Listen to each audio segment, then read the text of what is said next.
Yo, it's the kid 50 Cent, and I know y'all waiting on that BMF season 4 to drop. Well, y'all just gonna have to wait, but until then, check out what my man GK David got cooking.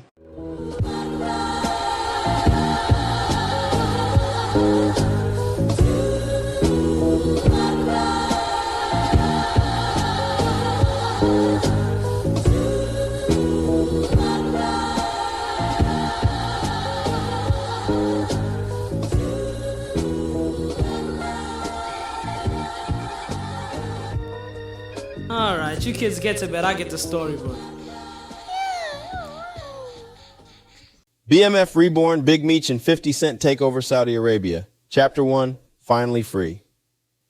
The dusty Prevost bus hummed low and steady, its vibrations rattling through the thin metal frame as it rolled south on Interstate 95.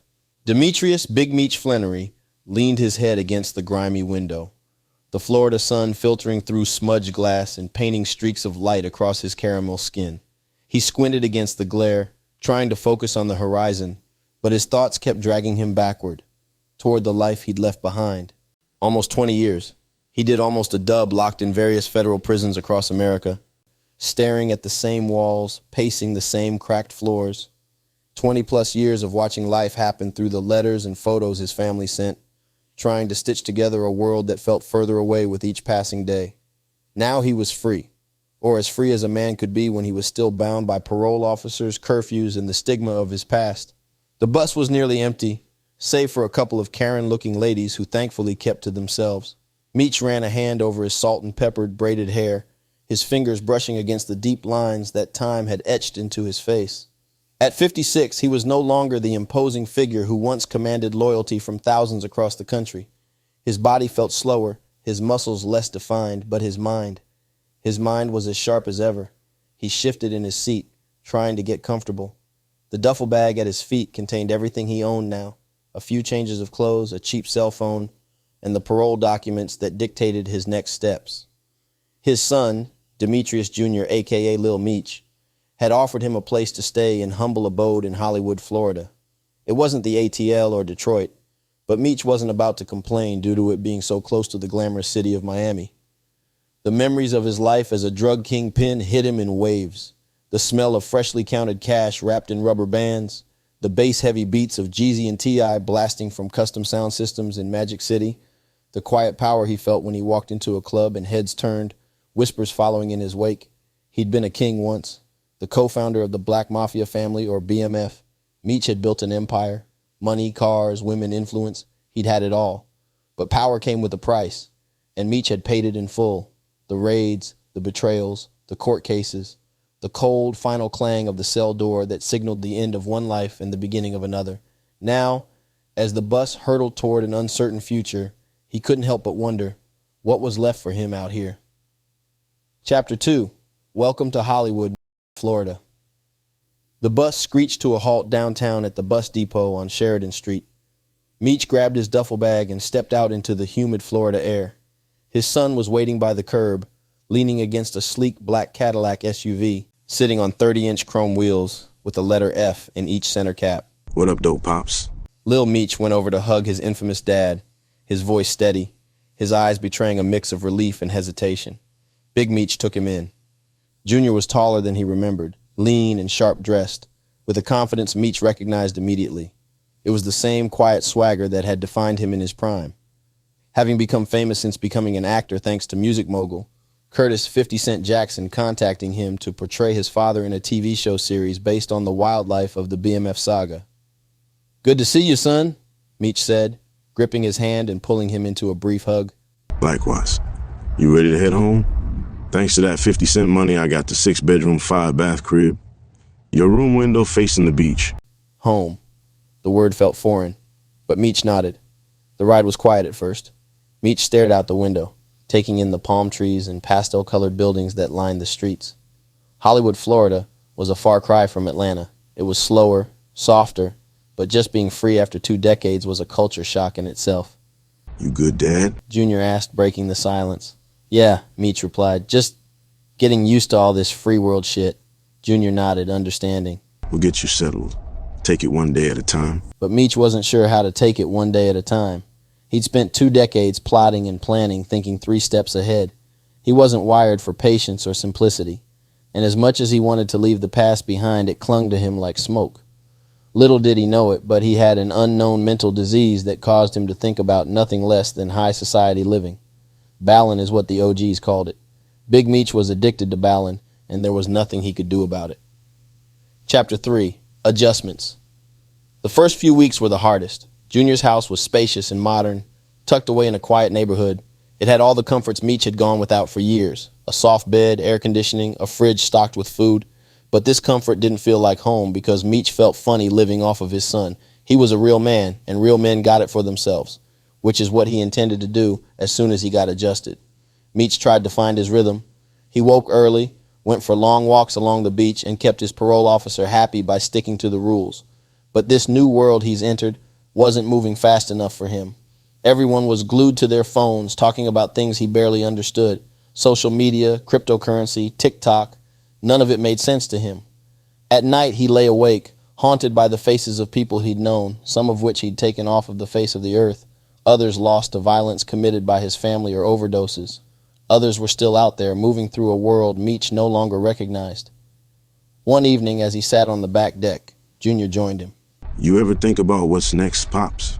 Junior asked, lighting a thick blunt and passing it to his father after taking a long pull.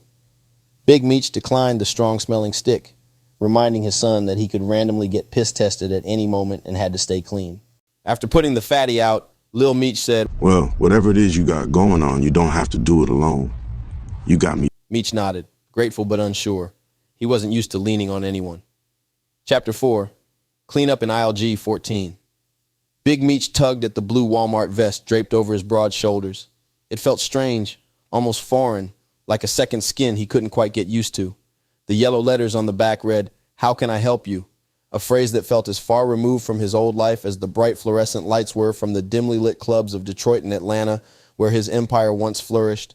Now he stocked shelves, aisle C12, cereal and breakfast foods. The cereal boxes seemed to mock him, their cartoon mascots grinning with the kind of wide-eyed cheerfulness Meech hadn't felt in years. He placed a row of frosted flakes on the shelf, his large hands moving with precision born from decades of running a business, albeit one far from legal. "Yo, ain't that Big Meech?" The voice cut through the air like a blade. Meech turned his head slightly, spotting a group of young men in their early 20s, all wearing ripped skinny jeans and masks. They huddled by the end cap, their phones out, snickering as they recorded him. "Ain't no way, bruh. The BMF kingpin working at Walmart now?" One of them laughed, loud enough for half the aisle to hear. Meech clenched his jaw, ignoring them. He'd been through worse, courtrooms, prison riots, nights in solitary confinement, but something about this moment stung. It wasn't just the mockery, it was the reminder of how far he'd fallen. He used to have a 12-room mansion in Atlanta, 9 foreign cars, over 200 soldiers on his payroll, a billboard in Buckhead reading "The world is BMF," millions of dollars at his disposal, top rappers in the game that looked up to him to now, reduced to getting paid $18.75 an hour as a stock associate in a South Florida Walmart. He finished stacking the shelf, turned, and walked to the back room without a word. The laughter echoed behind him. Chapter 5. Frustration builds. By the end of his shift, Meech's patience was hanging by a thread. The younger generation didn't respect legacy. They respected clout, and right now he had none.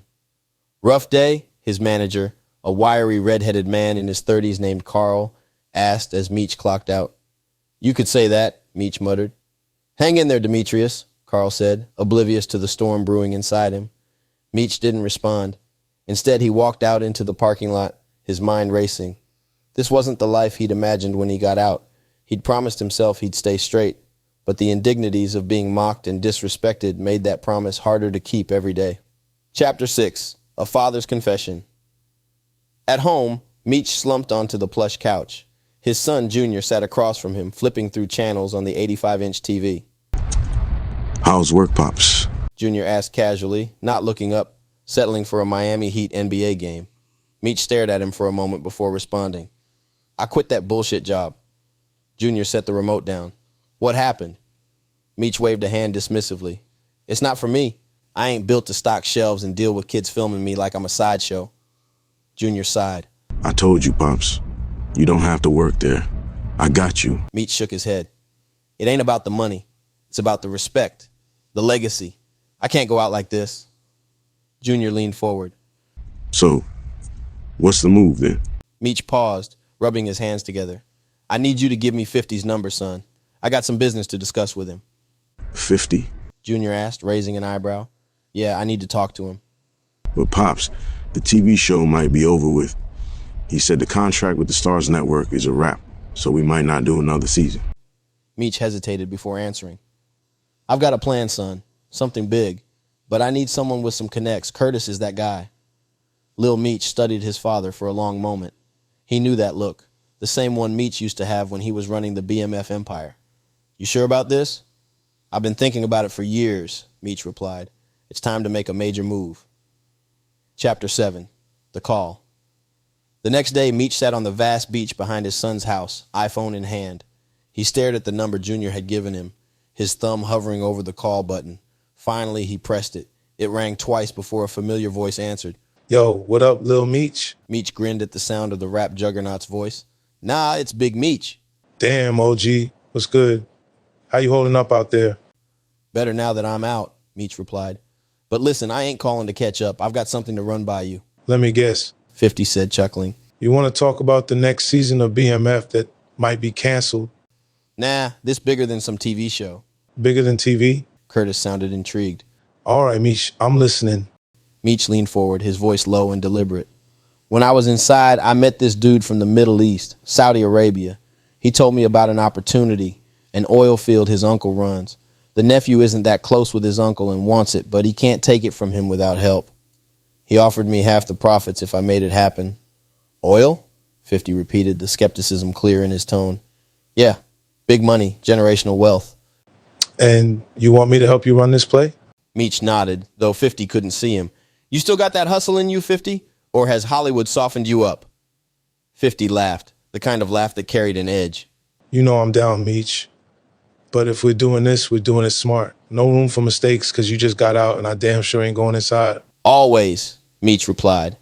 As the call ended, Meech leaned back in his blue beach chair, a small smile creeping across his face. For the first time since his release, he felt like himself again. Chapter 8, The Desert Meeting. The air in Kafaji, Saudi Arabia was thick with heat, the kind that clung to your skin and burned with every breath. Big Meech and 50 Cent had taken a flight the capital city of Riyadh over to the outskirts of the small town, and now stood on the outskirts of a sprawling oil field, their tailored desert-ready gear blending with the dusty landscape. Beside them was Khalid, the nephew of the oil tycoon they had traveled halfway across the world to meet. This is it, Khalid said, gesturing toward the horizon, where dozens of oil rigs loomed like metal giants from an old Star Wars movie. His voice was thick with determination. My uncle has held this land for too long. It belongs to my family, my father's side, but he stole it after my father's death. Help me take it back, and I'll give you half of the profits. Meech exchanged a glance with 50, who nodded subtly. They had already made their decision. What's the plan? 50 asked. Khalid outlined the operation in meticulous detail. The uncle's security was tight, but there were weaknesses, guards who could be bribed, blind spots in the surveillance system, and a skeleton crew during the night shift. We strike fast, hard, and without mercy, Khalid said. Meech folded his arms. That's the only way to win. Chapter 9, Black Middle East Family. Big Meech got on the phone with Lil Meech and gave him a huge assignment that he needed him to take care of immediately. Contact the shot callers of all of the biggest gangs in America and have them send some of their gangsters over to Saudi Arabia to help Meech. At the mention of how much money each gang stood to make for the operation, they quickly agreed and hurriedly began shipping troops overseas, using fake passports and other forms of identification, due to most of the men and women being convicted felons. Within a 2-week period, Big Meech and 50 had assembled a 760-man army of men from various American gangs like the Gangster Disciples, Bloods and Crips, MS-13, Vice Lords, Black Disciples, Zopound, Latin Kings, Trinitarians, and even racist organizations who agreed to keep the peace like the Aryan Brotherhood and Hammerskins. The operation unfolded under the cover of darkness. Khalid's own hired men, along with Meech and 50's gangland army, moved like shadows across the compound. The first wave neutralized the perimeter guards, their silenced weapons ensuring the alarm wouldn't sound. Meech took point inside the main facility, his movements precise and calculated. 50 stayed behind in the capital city due to his celebrity not wanting to be recognized by anyone. Clear, one of Meech's generals, a Crip from Kentucky named Blue Devil, whispered as they secured the control room. Khalid arrived moments later, a triumphant smile on his face. My uncle is dead. It's done. The field is ours. But Meech and 50 had other plans. Chapter 10. The Double Cross. As the first light of dawn painted the desert in hues of gold, Khalid stood on the platform overlooking his newly claimed oil field. Meech flanked him, his expressions unreadable. You've done well, Meech, Khalid said. This partnership will make you and 50 very wealthy men. Meech smirked. It damn sure will, but not the way you think. Before Khalid could react, two of Meech's gangsters stepped forward, their AK-47s trained on him. What is this, my friend? Khalid demanded, his voice rising, looking around for his men, whom the Americans had already silently taken out, large hunting knives across their throats. You were useful, Khalid, 50 said coldly, emerging from out of nowhere. but it's over for you now. Khalid's face twisted in fury and disbelief, but he was outnumbered and outmaneuvered. Within minutes, large shells from several AKs filled his body, leaving Meech and 50 as the undisputed rulers of the oil field. It's a cold world in this hot-ass place. 50 muttered, watching Khalid's car disappear into the distance, driven by three of the racist white boys who were former Marines who knew the area and where they could dispose of the body. Meech nodded. Yep, but now I'm rich and you're richer. Chapter 11. Rise to Power. Flush with the wealth from their newly acquired oil field, Meech and 50 wasted no time expanding their empire. They brokered deals with corrupt officials, navigated the intricate web of Middle Eastern politics, and acquired 2 additional oil fields. Their profits soared, and with them, their influence grew. But success came with a price. Local tribes and small militias, resentful of the 2 Americans' growing power, began to push back. Sabotage became a constant threat. Pipelines were damaged, shipments were delayed, and employees were threatened. We're stepping on toes, Meech said during a strategy meeting, and they don't like it. Let him be mad. 50 replied. We ain't come this far to back down now. Chapter 11. War in the Middle East. The first attack came at night. A convoy transporting crude oil was ambushed on its way to the refinery, resulting in heavy losses. It was a clear message. The locals wouldn't let Meech and 50 dominate without a fight. In response, Meech and 50 assembled their private army of gangsters once again, flying them back over from the States after sending them home when Khalid was taken out. The gangs quickly answered the calls, lured by the promise of more money bags and loyalty, as Meech and 50 paid the men hundreds of thousands of dollars for their part. The desert turned into a battlefield. Skirmishes erupted near the oil fields, the sound of gunfire echoing across the sands. Meech and 50 coordinated every move, blending their street smarts with military precision. Chapter 12. A New Order. The war was brutal and costly, but Meech and 50 emerged victorious. They struck deals with the most influential tribal leaders, offering them a cut of the profits in exchange for peace. Those who refused were swiftly dealt with, as Meech and 50 paid the locals who were down with them to help get rid of the locals who weren't. With the region stabilized, their empire reached unprecedented heights. The wealth pouring in from the oil fields dwarfed anything Meech had seen during his BMF days. Drug money ain't have shit on oil money. And the greatest thing about oil money is it was legal. Standing on the balcony of a luxurious villa overlooking the desert, Meech lit a cigar and handed another to 50. This ain't the streets, but it's the same game, Meech said, exhaling a plume of smoke. Bigger stakes, bigger rewards, 50 replied, raising his glass of whiskey. Meech looked out at the endless expanse of sand and oil rigs. We built this from nothing, and now we run it. Thanks for your help, big dog. Hours later, as the desert sky started darkening, painted in shades of deep crimson and gold, the sun dipping below the horizon as if bowing to the power that now reigned over the sands, Meech moaned in pleasure as he stood naked on the same balcony. This time, he was accompanied by 2 20-something Arab girls who both sucked and licked on his man-meat, their tongues fighting over it like 2 hungry lions going at it over a gazelle they'd caught for dinner. The rhythmic hum of machinery filled the air, a symphony of power, wealth, and control. This was his kingdom now. Meech took a long draw from the cigar, letting the smoke curl around him as his mind drifted. The journey here had been nothing short of extraordinary, marked by triumphs and betrayals, bloodshed and alliances.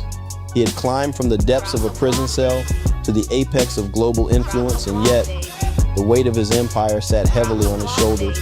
50 Cent flew back to the States, having obligations with his movie studio in Louisiana, Meech agreeing to meet with him when he returned. Their plan was to hire a team of men to run the daily operations of their oil fields as they monitored it from America. BMF was back, and this time, it would never die. I told y'all this shit was fire. BMF Reborn is like the second coming on my BMF show. So y'all tune in next week for part 2.